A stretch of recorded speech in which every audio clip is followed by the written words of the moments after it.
I'm Chef Raymond. Welcome to my backyard. Today we're going to be doing some baby back ribs the way I do them in competition. I've cooked in several competitions and done extremely well, and I want to show you how I do them.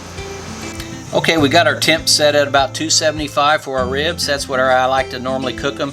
Anywhere from 275 up to 300, but mainly around 275. Now I'm going to take my wood, and today what I'm using, and this is what I normally use when I'm doing ribs, is I'm going to take a couple nice sized pieces of the apple, and then I'm going to sprinkle in some wood chips that were soaked and then drained. So I'm going to put them around the edges because they'll smoke later, and we'll just keep getting some smoke in that meat. Okay, we got our wood chips and our blocks of wood smoking, and so what we're going to do is we're going to take our convector and the egg expander and set this all in there. Now we're going to get our ribs and we're going to put them on with our V-rack. Okay, we got our baby back ribs here. We're going to season these up with a little bit of pecan rub. Now, I like to even put the rub even on the edges. I've always done that in competitions. And I'm going to do the bony side also, but not as much. Do all the ends. Now I have cut these a little bit. And the reason I cut them was because it makes it easier to get them in the V-racks. Sometimes if I'm using my XL, I'll just take 2 V-racks, put them together, and then stretch them all the way across and get 6 full slabs of ribs in at one time. And sometimes I'll even lay a couple slabs on top and do 8 or 9 slabs of ribs all at the same time. And I like to push it down into the meat. I know they call it a rub, but I watch people just rub it right off. I just kind of push it down into the meat like that. Our grill's still setting at exactly 275 like it has been for the last 2 hours. We've let them smoke for 2 hours now, and we did it indirect, and I did do it with a little bit of mesquite wood. Now I'm going to pull these out. I'm going to set these down in here.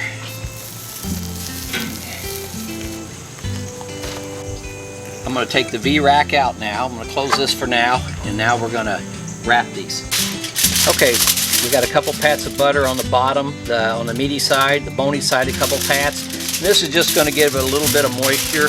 And like I said, sometimes I actually use apple juice, but in competition I always use the butter. So we're going to wrap these up. I'm double wrapping them. And be careful not to tear the foil. It's important not to. We're going to be careful doing this, and we're going to wrap each and every one of these.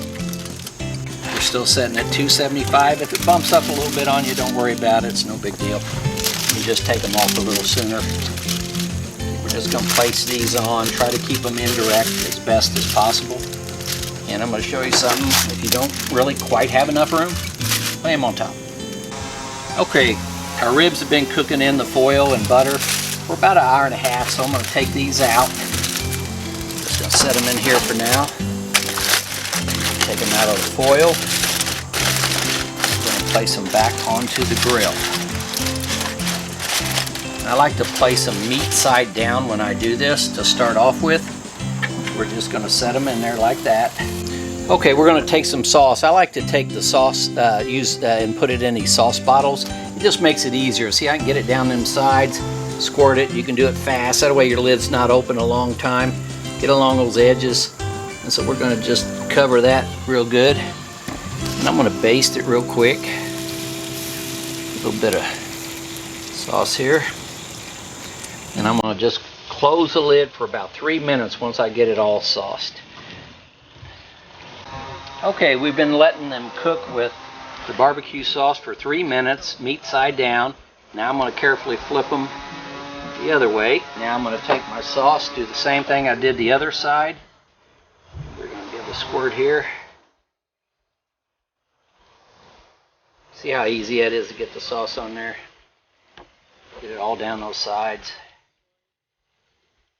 Now we're going to let them cook for 3 minutes.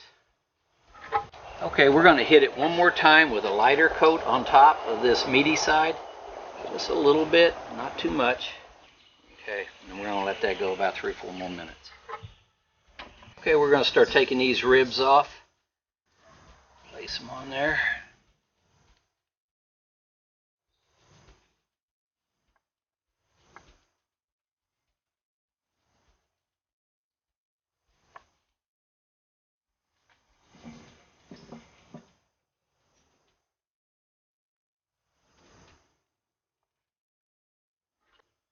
Okay, the way that I like to do those ribs is when I put them in the foil, let them cook for an hour and 15 minutes. That actually gives you basically a competition type rib. If you let them cook for an hour and a half or a little longer in the foil, then you got the kind of ribs we all like to eat at home where they're just falling off the bone. But I tried to cook them for you today to show you how I do them in a competition. So what I'm going to do now is I'm going to cut them, and believe it or not, I'm actually going to use these scissors. I can also cut them with a knife if I want, but I like the scissors only for the fact that I can get right down the middle and cut them perfectly. I'm going to cut right down the middle of those bones so they cut perfect.